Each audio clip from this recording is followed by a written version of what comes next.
Para nada. Yo creo que eso me ha fortalecido en el sentido de que cuando luchas por aquello por lo que crees o intentas que tu voz se escuche para dar amparo a aquellos que también piensan como tú y que necesitan tener a alguien que les defienda, que les represente, que sea su voz frente al unísono que se escuchaba durante muchísimo tiempo de que Cataluña quería ser independiente y que solo había la voz de un único pueblo que era independentista, al revés. Yo sentí que ahí había una utilidad. Si bien es cierto que hubo dolor, porque cuando ves cómo se divide a la sociedad, cuando ves cómo se inocula una especie de veneno para que odies a aquel que tiene que ser tu igual, al final todos somos seres humanos, ciudadanos y pretendemos vivir en paz y en convivencia, y cuando eso se rompe, evidentemente que hay dolor, y sí que lo vi en los años 2015, 2016, 2017, entre amigos, familiares, compañeros, vi cómo te señalaban, se señalaba, vi cómo se ponían distintivos o colores para separar a unos de otros y que lo vieras claramente que no formabas parte de ese grupo de los lazos amarillos. Vi cómo se ponían cruces en las playas de Cadaqués, donde yo había veraneado toda la vida, para bueno, pues que ya te sintieras extraño. Y evidentemente, cuando te hacen sentir extraño en tu propia tierra, sufres. Para mí era un deber conmigo misma, en realidad, el hacer balance de un tiempo que pasó muy rápido y que, en cierto modo, había cosas que yo necesitaba pacificar, necesitaba reflexionar sobre ellas, necesitaba pensar cómo había llegado hasta allí. Para ello necesitaba que fuera un relato honesto, que fuera un relato sincero, porque yo necesitaba que fuera sincero conmigo misma, pero también para las personas que lo leyeran. Y la verdad es que a medida que iba tecleando, que iba escribiendo, que iban pasando las páginas, sí que a veces sentía cierto pudor, ¿no? De, bueno, esto a lo mejor cómo va a ser interpretado. Pero me he dado cuenta a lo largo de estos años que no hay que tenerle miedo a esa sinceridad, porque al final es como mejor te haces entender, comprender y cómo la gente conecta contigo. Muchas veces pretendemos enmascararnos, ¿no? Por vergüenza, por pudor, o bien porque pensamos que siendo otro, fingiendo ser otro, convenceremos más, y yo creo que no.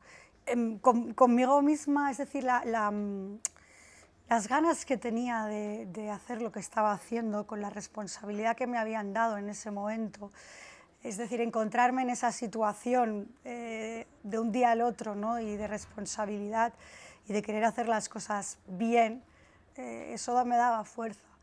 Pero también muchas personas que me he encontrado en el camino que me han ayudado, contrariamente a aquello que se dice, ¿no? Que la política son todo puñaladas y son todo pues, personas que quieren quítate tú para ponerme yo.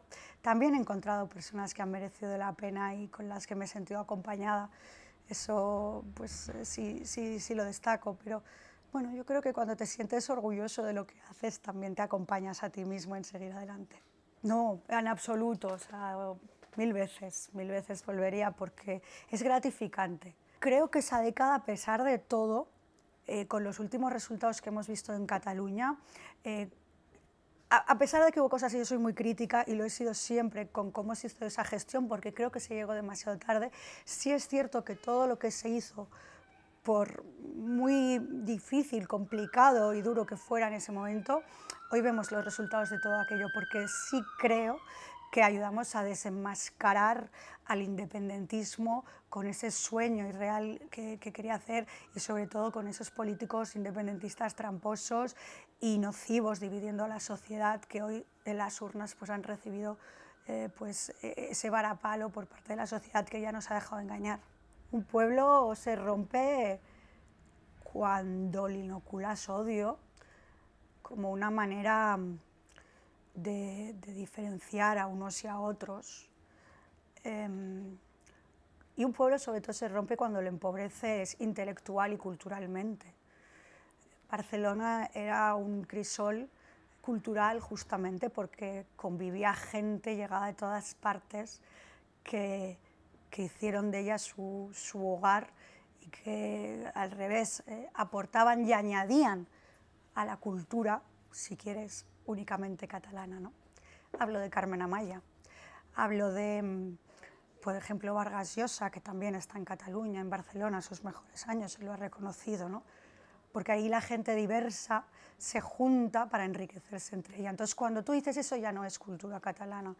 Cuando tú dices que la cultura catalana tiene que ser eso y tiene que pasar por ese embudo, el embudo al final de muy grande se hace muy pequeño. Yo creo que a Cataluña le pasó eso y Barcelona está pagando las consecuencias de ya no ser una ciudad donde que haya efervescencia cultural justamente por eso, porque se dijo que todo tenía que ser de esa manera y que sobre todo la política nacionalista tenía que supervisarlo todo. Ahora bien, ellos han jugado a una cosa que yo creo ha sido muy malvada. En la televisión y en los medios catalanes, aquel que consideraban no buen catalán, es decir, bueno, Charnego, el de la periferia de Barcelona, el que viene pues, de dudosa procedencia por no ser de los 8 apellidos catalanes, era una persona menos culta, era una persona menos formada, era una persona bueno, pues, con menos capacidad intelectual. Y eso lo han hecho muy civilinamente, colocando bueno, pues, determinadas formas de entrevistar o de aparecer en esos programas a quien daban voz si no hablaba catalán o si consideraban que hablaba mal catalán. Y eso lo hicieron durante mucho tiempo, para que tú te significaras como, bueno, pues pobrecita, es que no está lista porque no es buena catalana. Todos atravesamos dolor en alguna etapa de nuestra vida, en algún momento, y sin embargo tú y yo no podemos, digamos, homogeneizar tu dolor y el mío, no sabes cómo es el mío, no sé cómo es el tuyo, y sobre todo no sufrimos el mismo impacto del golpe en cosas que son emocionales. Entonces, algo que es tan universal como el dolor, es difícil que lo podamos comparar unos con otros. Sin embargo, yo creo que de ese camino que atravesamos con el dolor, todos podemos sacar una experiencia o salimos de ese dolor de otra forma que nos tiene que educar para, si se vuelve a repetir, no hacerlo de la misma, no sentirlo de la misma manera. Y en mi caso, el dolor ha sido una cura de humildad.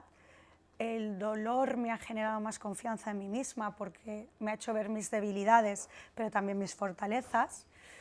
Y el dolor me ha dado una sensibilidad para con otras personas, para la empatía hacia la que miro a otras personas, que saco una conclusión al final positiva y es por lo que me animé a escribir ese libro, digamos, haciendo un striptease de cómo soy y cómo padezco.